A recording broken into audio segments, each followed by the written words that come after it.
When I started the Front Porch Movement 4 years ago, it was to address the country's growing polarization. You know what it was like back then, and you certainly know what it has grown to today.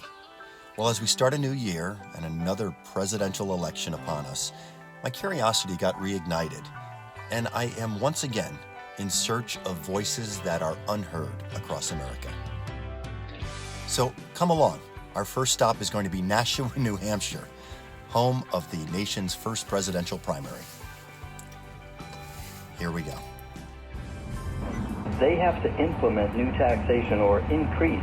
It would fix Social Security for the next 100 years. I feel like a human being again. Take the exit, then keep right to merge onto US 3 North. Verse 13, take on the full armor of God, that you may be able to resist in the evil day. And what's the evil day? Any day that evil comes. Bobby Carpenter sort of guest on our own program. Turn right. Even minor infractions, we're going to enforce them, like turnstile jumping. In 1.1 miles, arrive at Nashua. Arrive at Nashua. Arrived. So we made it to Nashua, and you could barely tell that there's a presidential primary happening here in about 6 weeks, other than a few lawn signs. There's one, and the snow. I think I was expecting maybe more snow and more lawn signs. Oh, there's another one. Looks like Tulsi has a little following on this street. But we're here to find people and listen to them. People whose voices may have been drowned out by the rhetoric of the last 4 years. People who have been forgotten by the mainstream media. And whose stories are important. Stories of people expressing their hopes and dreams for the future for them and their families. So we're gonna make a stop right here and start talking to some folks.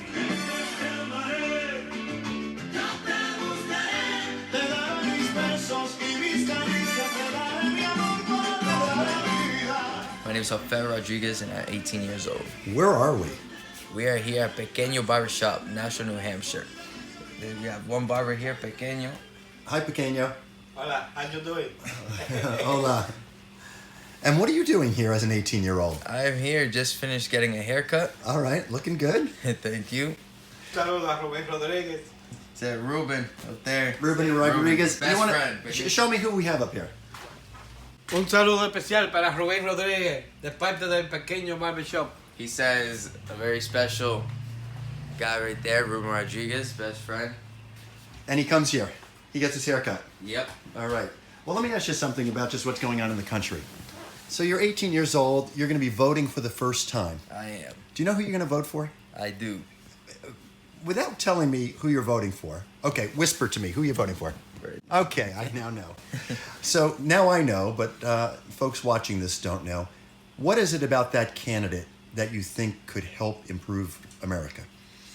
Well, if you look at it, the things he wants, people agree with. Some people agree, not all people agree with. Me personally, I like the way he's going. I like what he has to offer. So it would seem that whoever gets elected, there's still going to be polarization in America. There's still going to be this incredible divide that we've had for well past 4 years of Donald Trump, right? We had an incredible polarization happening in most of Barack Obama's terms. Yes. What will it take, in your opinion, for that divide to soften and for people to listen to the other side? I feel like people would have to open up more, listen more opinions, give more opinions. Like, I feel like a lot of people in the world that have hatred. There's a lot of people in the world that, like, follow. Your friend doesn't like this person, you're not going to like them because your friend doesn't like them. I feel like everybody just has to open up more, listen to different perspectives. Your nationality is what? I am a Dominican and Puerto Rican. And your dad's from the Dominican was Republic? born in Dominican Republic. And your mom is from Puerto Rico? Yeah. So you're a first-generation American. I am. Do you have a dream? You know, there was a thing that has been called the American dream, that immigrants would come to America for a better life. You were born here, and you probably hear stories from your parents of a different life. Yeah. Are your parents' lives better in America than they were in the Dominican Republic and in Puerto Rico? Yes, my dad and mom, they both came from big families. So my dad would tell me stories on how like the struggle was over there and how it's still going on. And it was just like, you think about it, I was like, wow, you never really have a struggle here. Like what they talk about happened over there. That's right. So you at 18 years old, do you have what has been called the American dream?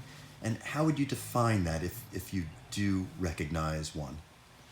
I think I'm living the American dream.